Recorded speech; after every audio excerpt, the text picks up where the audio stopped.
Baik, ini kita sudah bersama dengan Bapak Ferdinando H. Ganinduto, BBA. Beliau adalah anggota DPR RI terpilih di periode 2024-2029 dan nanti akan menceritakan bagaimana perjalanan politiknya dan karir bisnisnya selama ini sehingga bisa nanti menjadi bahan, menjadi jalan untuk memperbaiki ekonomi lokal di Jawa Tengah. Apa kabar, Mas? Baik, alhamdulillah sehat. Nando, baik. Mas Nando, saya agak tertarik ini dengan profiling Mas Nando karena selama ini terkenal di dunia usaha, di dunia bisnis, tapi kemudian memutuskan untuk terjun ke dunia politik. Nah, ini kan memang fenomenanya banyak sekarang pengusaha-pengusaha kita, profesional kita yang masuk ke dunia politik ini menjadi satu hal yang positif, tapi juga mungkin dunia politik kan terkenal keras gitu ya, terkenal dengan biaya besarnya juga. Nah, apa yang mendorong dan membuat Mas Nando ini memutuskan untuk masuk ke dunia politik dan menjadi calon anggota DPR RI? Baik, jadi gini Mas Nadi, saya mau tarik sedikit cerita mengenai perjalanan hidup saya, karena memang politik ini sesuatu yang ternyata tidak gampang untuk masuk politik. Jadi dulu ceritanya pada saat saya kuliah itu saya memang kuliah SMA sempat di Australia. Tapi pada saat 97, kerusuhan 97 itu saya baru lulus dan saya lagi di Jakarta. Saya lagi di Jakarta. Tuh ya, demo-demo 97. Saya ikut-ikutan itu, Mas. Jadi saya pikir, wah ini kayak saya merasa saya mahasiswa juga, ya kan? Saya mahasiswa juga, saya datang ke sana. Oh ternyata seperti ini gitu kan, ternyata seperti ini. Terus saya tahu bahwa pada saat itu 97, kerusuhan 97 itu bahwa mahasiswa bisa menggerakkan politik Indonesia gitu. Wah saya tertarik di situ. Saya pikir wah ini sesuatu yang menarik untuk saya untuk masuk ke politik. Nah, saya menarik sekali. Tapi pada saat itu saya pikir wah saya belum kuliah, saya belum lulus. Saya wah ini saya nggak bisa kayak gitu. Jadi akhirnya saya kuliah dulu. Terus saya melanjutkan kuliah saya di Amerika. Dan kebetulan pada saat saya di Amerika itu saya tertarik karena saya emang suka disiplin, Mas. Saya suka disiplin, saya suka militer. Jadi saya sempat sekolah di militer di Amerika 2 tahun. Nah, saya suka militer. Disitulah saya mendapatkan sebuah kedisiplinan militer yang sangat ketat, sangat disiplin, sangat teratur, yang membuat saya menjadi pribadi yang lebih baik pada saat itu. Saya 2 tahun sekolah di militer itu. Nah, pada saat sekolah di militer 2 tahun, terus saya melanjutkan S1 saya di New York pada saat itu. Nah, pada saat di New York itu dulu sebelum lulus, Mas, itu ada satu program magang, internship namanya. Jadi sebelum lulus itu, 6 bulan sebelum lulus itu kita diwajibkan untuk magang. Nah, pada saat magang, itu kantornya yang tempat kita magang itu ditunjuk sama sekolah. Jadi sekolah menunjukkan kamu kerja di sini, kamu kerja di sini, kamu kerja di sini. Nanti tempat kerja kamu itu yang akan menilai bahwa kamu kerjanya bagus apa enggak selama 6 bulan. Itu akan menjadi hasil dari nilai sekolah saya. Nah, karena saya pengen nilai bagus, Mas Nadi, otomatis saya kerja banting tulang pada saat itu. Saya bentuk itu di perusahaan apa waktu itu, Mas? Waktu itu namanya Matrix Capital. Matrix Capital. Nah, itu perusahaan hedge fund di New York itu. Karena di New York itu kan, karena saya memang background saya kan keuangan, jadi saya waktu itu kerja di hedge fund di perusahaan. Kalau di sini tuh reksadana lah, hedge fund di sana. Nah, saya kerja di situ magang karena saya tertarik di financial institution, saya kerja di situ. Nah, 6 bulan saya banting tulang kerja karena saya kan ingin mendapatkan nilai bagus pada saat itu. Akhirnya saya banting tulang. Alhamdulillah 6 bulan saya kerja selesai, saya mendapatkan nilai alhamdulillah salah satu yang terbaik. Wow. Dan bukan hanya itu, Mas. Jadi pada saat itu saya mendapatkan, karena saya banting tulang, perusahaan itu yang saya magang itu memberikan saya pekerjaan. Iya, udah Nado, kamu nggak usah pulang ke Indonesia. Kamu kerjanya bagus, kamu kerja aja sama perusahaan saya, nanti visanya kami yang ngurusin, kamu saya gaji. Gitu. Itu orang Indonesia di tengah-tengah orang Amerika. Betul, perusahaan Amerika. Nah saya pikir wah ini luar biasa sekali gitu kan. Saya belum lulus, pada saat itu kan masih belum lulus kan, saya udah dapat pekerjaan. Saya waktu itu saya pikir boleh juga nih saya cari uang kan pada saat itu. Saya nanya sama bos saya, Pak ini berapa gajinya? Saya ngomong gitu. Loh kan kita cari uang toh, kita kan kerja cari uang. Ini berapa gajinya? Oh ya waktu itu Pak, waktu itu tahun 2004 ya. Itu saya ditawarkan gaji $5.000 per bulan. $5.000 per bulan. Itu kalau dikonversi ke rupiah itu, ya kalau 10.000 aja, itu udah 50 juta per bulan. Nah, ini yang tertarik. Ini menarik. Pada saat itu, kalau saya ambil gaji 50 juta per bulan ini, dan saya kerja di perusahaan itu, dan saya udah menikmati uang itu, saya bertahun-tahun kerja, mungkin saya dapat istri juga orang Amerika, saya lupa dengan negara saya. Kalau misalnya saya melakukan itu, saya akan lupa itu semua. Saya akan lupa 97 saya ingin masuk politik. Saya akan lupa kalau misalnya saya ingin membangun negara saya. Jadi apa yang saya lakukan pada saat itu, saya tolak 50 juta ribu. Saya tolak. Karena kenapa? Karena kalau saya terima, ya saya nggak mungkin balik ke Indonesia. Saya mungkin kerja di sana dan seterusnya. Bahkan bisa jadi citizenship di sana gitu. Pasti. Ya, akhirnya saya tolak 50 juta per bulan, gaji 50 juta per bulan itu demi negara saya. Jadi saya bilang sama Pak, mohon maaf, terima kasih atas tawarannya, tapi Pak, saya kesini untuk belajar.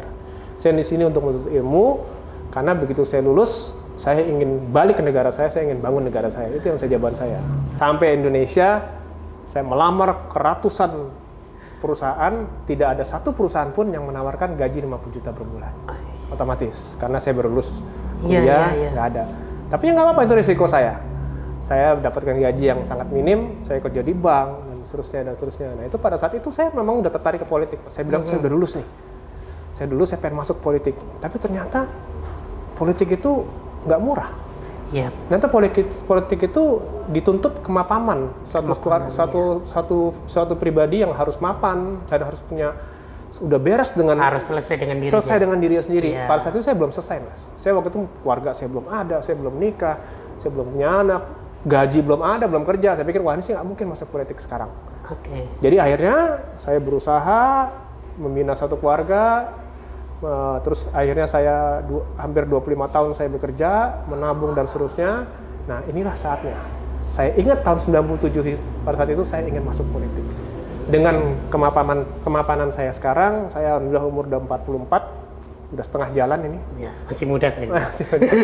Memang jiwanya saya masih muda, tapi umur saya udah 44, saya udah siap untuk terjun, saya udah selesai dengan saya dan keluarga saya. Anak saya 3, alhamdulillah udah perempuan, udah besar-besar. Luar biasa. Istri saya juga udah punya usaha juga. Jadi inilah saatnya saya ingin mengabdi, Mas. Inilah saya ingin menjadi manusia yang bermanfaat untuk negara saya sendiri. Itu ceritanya. Luar biasa. Jadi nggak banyak orang Indonesia nolak pekerjaan di Amerika gajinya 50 juta. Ini langka ini, Mas Nando ini. Tapi Mas Nando, kalau ini ada orang banyak bertanya gitu ya, Mas Nando ini masih apakah betul anaknya Pak Dito, yang juga politisi senior di Golkar gitu ya, abangnya Mas Diko, Bupati Kendal. Nah, dan ada nggak pengaruh dari ayah gitu ketika memutuskan untuk masuk ke politik? Baik.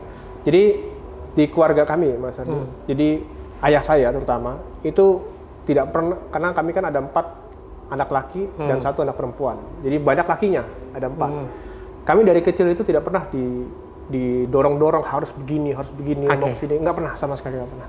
Jadi ayah saya tuh benar-benar membebaskan kami untuk berpolitik, berkarir, memilih jodoh dan seterusnya, itu nggak pernah ada jalannya masing-masing ya? Nggak pernah. Jadi, tapi otomatis beliau udah berpolitik dari 2004. Bapak saya udah menjadi anggota DPR RI 4 periode berturut-turut. Otomatis ilmu politik itu saya sudah dapatkan di rumah, Mas.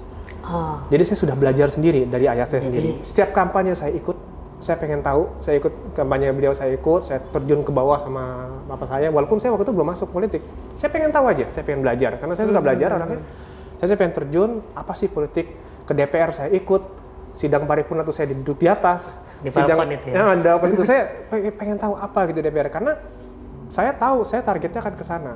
Tapi sebelum saya ke sana, saya harus menguasai dulu, ini apa sebenarnya DPR, ini apa itu sebenarnya.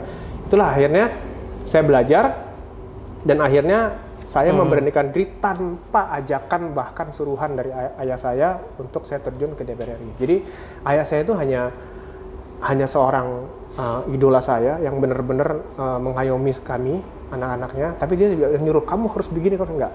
Jadi benar-benar niat dari saya sendiri. Juga misalnya ajakan, Nando masuk politik gitu, nggak ada ya? Nggak ada. Tapi guru politiknya Mas Nando langsung ke pasti ayah saya, langsung? ya. Karena beliau di rumah juga ngomong politik, saya nanya juga langsung dijawab, telepon juga langsung diangkat, ya kan? Jadi saya lagi nonton TV ini ada apa nih ayah, langsung saya telepon, oh ternyata gini ya. Itu saya belajar banyak Jadi dari diskusinya langsung dengan politisi. langsung politisi. Itu salah satu modal saya, Mas. Kenapa saya bisa, alhamdulillah sekali maju langsung menang. Itu salah satu modal saya. Jadi ini perdana Mas ya? Perdana. Perdana jadi caleg langsung terpilih. Langsung alhamdulillah terpilih. Luar biasa. Ini juga barang langka ini. Ini jadi barang langkanya udah 2 nih sekarang. Nah, Mas Nando, jadi kita ini kan Mas Nando kan dari Dapil Jateng 1 ya, Semarang, Kendal, Kabupaten Semarang ya. Jadi Salatiga. Di daerah itu kan sebenarnya tentu ada banyak tantangan-tantangan ekonomi yang mungkin sudah Mas Nando pelajari sejak memutuskan maju di Dapil Jawa Tengah 1 itu. Nah, kira-kira dalam riset yang sudah Mas Nando lakukan, gimana strategi untuk kemudian bisa membangkitkan ekonomi lokal, terutama di dapilnya Mas Nando itu, dengan tadi pengalaman panjang di dunia profesional itu, Mas Nando? Jadi memang sebelum saya memberikan efek ekonomi pada saat saya terpilih sebagai anggota DPR RI, itu saya udah 4 tahun saya bangun bisnis di sana sebenarnya. Jadi saya udah punya bisnis di sana. Sudah punya bisnis. Itulah yang membuat akhirnya kenapa saya majunya ke dapil situ. Karena saya berawal dari saya membuat bisnis dulu di sana. Berarti sudah ada basis sebelumnya. Udah, saya punya perkebunan, saya menanam melon, saya di situ ada saya punya greenhouse di situ, saya bisnis di situ karena di situ permintaan melon sangat tinggi sekali, di sana bagus, ketinggian ininya juga bagus, airnya juga bagus, listrik juga ada, jadi saya bikin melon. Nah, disitulah saya mulai berkomunikasi dengan warga Kendal, saya punya rumah di situ, saya tinggal di situ. Jadi ini bukan pertama kali saya dalam kampanye itu datang ke Kendal, itu bukan pertama kali. Memang udah 4 tahun saya di sana, saya udah bangun itu. Jadi itulah saya udah sering komunikasi sama orang-orang di Kendal, saya udah tahu masalahnya apa, dan saya udah bangun bisnis bahkan di sana. Gitu. Jadi itulah yang membuat saya akhirnya, yaudah dapil sinilah yang saya ingin bantu. Gitu. Oke, tahan dulu ceritanya Mas Nando, nanti kita lanjutkan ke segmen berikutnya. Teman-teman tetap stay, kita mau mendengarkan juga bagaimana perjalanan politik dan kampanyenya Mas Nando nanti di segmen berikutnya.